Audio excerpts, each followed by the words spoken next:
Hello friends, today I have another update for you for a 3-year-old case going on between me and Health Canada, where I demanded that the safety test results based on which Health Canada approved the use of glyphosate for use in Canadian agriculture be disclosed to me.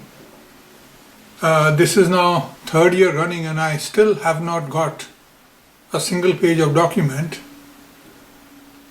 But a few things. There has been a number of back and forth correspondence. The government has not said I do not have the right to these documents. Apparently I do. So does every other Canadian citizen. It should already have been in public domain. We should not even have to ask for it. However, in these 3 years, I still have not gotten it. And I have been informed that there is, at one time, that there is more than 130,000 pages of such documents. What I specifically wanted to know was original safety test records and raw data, and not third-party comments.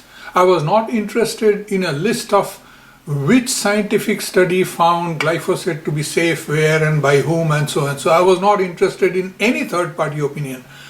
I only wanted the original safety test data, which means when a number of animals were subjected to a steady dose of glyphosate contaminated food and their health parameters compared with another group of identical animals living an identical lifestyle, eating an identical food without glyphosate, and then the health parameters of these two groups compared throughout the life of these animals and placed. That here is the record of the animals that did not have glyphosate, and here is the record of those that did have glyphosate. If there is no ill effect from the glyphosate eating animals, then it's a proof that it does not harm animals. If there is harm, then it proves that at whatever dose they were being fed, it can cause this or this ill health. This is what I mean by safety test record, and that's the only one I wanted to see. And so far I have not been shown these documents. Nobody has been shown these documents in Canada, in USA, in anywhere in the planet. Now, it should have been everywhere in public domain. I've been told there are 130,000 pages. I was even asked once if I was willing to go to Ottawa at my own cost and visit their library every day and read these papers, which would take me 10 years to absorb.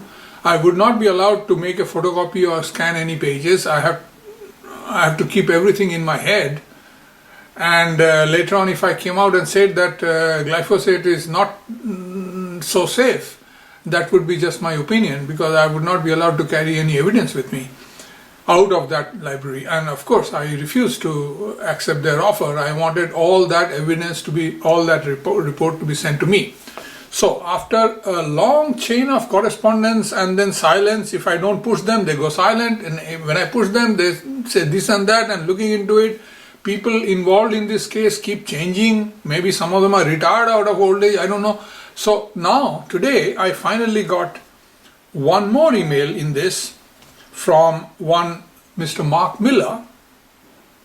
He is a Chief Access to Information and Privacy in section in Health Canada.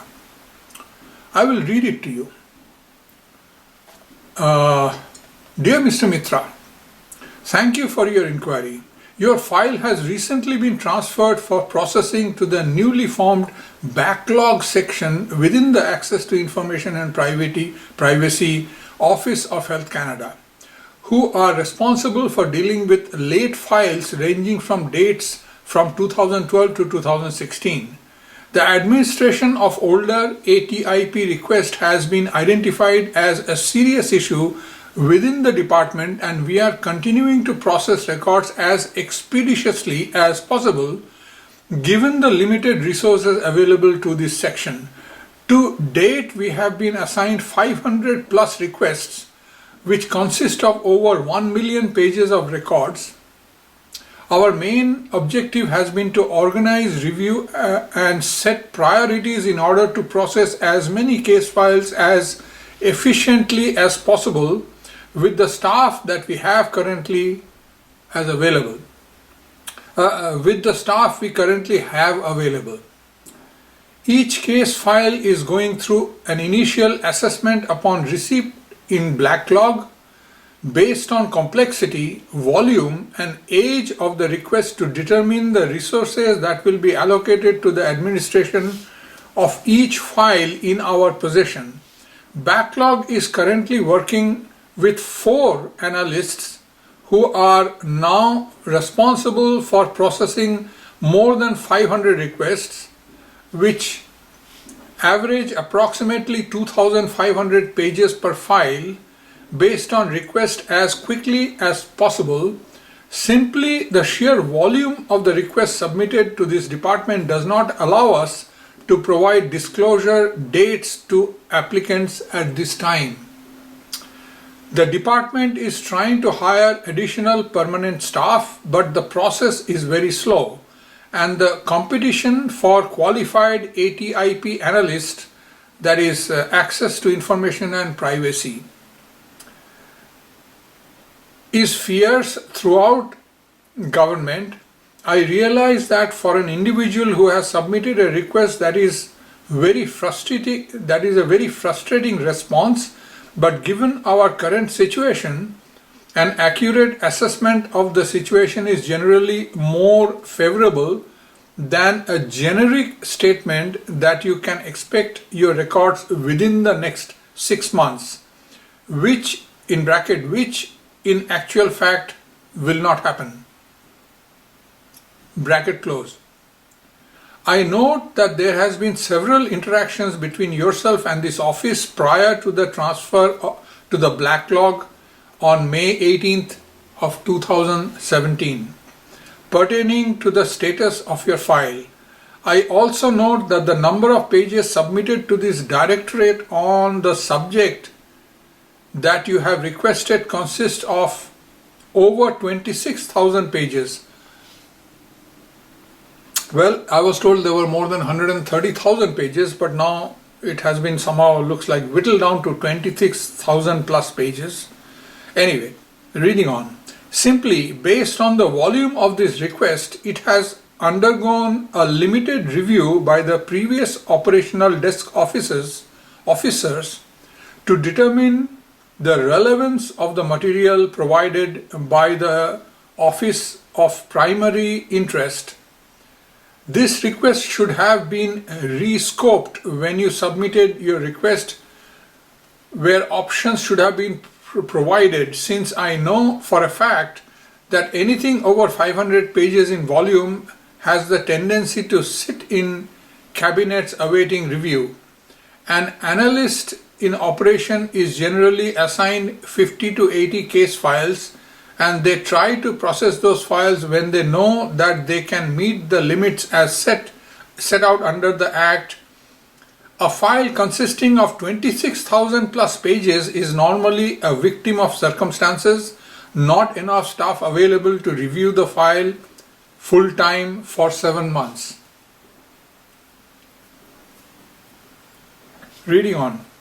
If I may suggest that you resubmit a couple of new requests, which may reduce the amount of waiting time to obtain a response, I will waive all applications fees if you abandon your current request under request number A2015 blah blah blah for the new request listed below, which I hope this will assist in a timely response.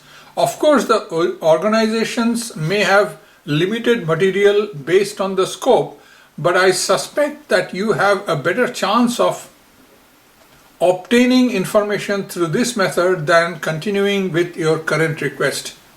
Suggestion number 1. Copy of safety test reports based on which Health Canada approved the use of glyphosate in Canadian agriculture for the year 2015. And 2. Copy of the safety test reports based on which Health Canada approved the use of glyphosate in Canadian agriculture for the year 2016. While I realize this is not the perfect response, I am open to any suggestion that you may have that can drastically reduce the scope of this request if you are not satisfied with my recommendation. Regard, Mark Hiller, Chief Access to Information and Privacy Act in Health Canada. Now, I had asked for, as I told you, the safety test records and not any third-party opinion, where animals were exposed to this and compared with other animals not exposed to glyphosate. I have been denied this for now 3rd year running. Now they are asking me to cancel out the original request and resubmit 2 fresh ones, one for the documents based on which they approved it in 2015 and one more for 2016, and they will not charge me anything if I cancel out the previous one and do this. The problem is, I suspect that Health Canada does not see raw data on animals when they approve and reapprove glyphosate in 2015, 2014, 2016, whatever. They don't. They only compile a whole lot of reports. This is what I suspect. Whole lot of reports of who said what on glyphosate, and then based on all these reports and what the farmers are saying, what market is saying, what this expert is saying, that expert, therefore it's probably all safe and therefore let's just reapprove it. I am not interested in getting this whole lot of volume of useless data of other people's opinion. I am just not interested in that. One can pick and choose this, if there are 10 reports, 2 of them says glyphosate is bad and 8 of them says it is good, I can, discard the 2 and just compile the 8 and say, let's see, all these people are saying it's good. I want the raw data. Now, this letter doesn't say in 2015 or 16 were there any raw data or not. I suspect they were not. So it becomes not just diluted, it becomes misinformation given to me in response to my original. So I have to think and respond to this letter in a day or 2, basically telling them that I am not interested in a fast response. I am willing to wait whatever time it takes so that you can do your job of giving me exactly what I asked. The raw data on animals based on which it first of all approved the use of glyphosate in Canadian agriculture. Nothing else will do. And just between you and me, the minimum safety level, MRL, minimum residue limit of glyphosate in different kind of foods have been set and then reset higher and higher. Each of them is supposed to be based on proper tests done on animals with increasing doses of this glyphosate to show that it is safe. Canadian people have not been told even the minimum, the first one by which it shows that even this much is safe has not been disclosed to me, and I am personally involved in requesting this matter. I know that nobody else requested it, that's why there has been no answer, and that's why this is an accepted case. As long as this data is not made available, how they approved it, every other data based on this false assumption that it is safe is also unsafe. I mean, you can't say that glyphosate is safe for wheat at 5,000 parts per billion because you have not proven that glyphosate is safe at any level for any food. So all the rest of them are bullshit, meaningless as far as I'm concerned, unless this one is first set. Then I can ask them, show me the proof when you set the limit on wheat, and show me the proof that how you said increase the limit of wheat, or show me the proof when you set the limit of this on that and when you increase them. Show me the proof every time and don't give me third party opinion. But the very first one is 3 years running, and this is the letter that I get from the chief today. That's the update for today for you guys. Now I have to go back to my backyard, and start growing some organic vegetables. Ciao.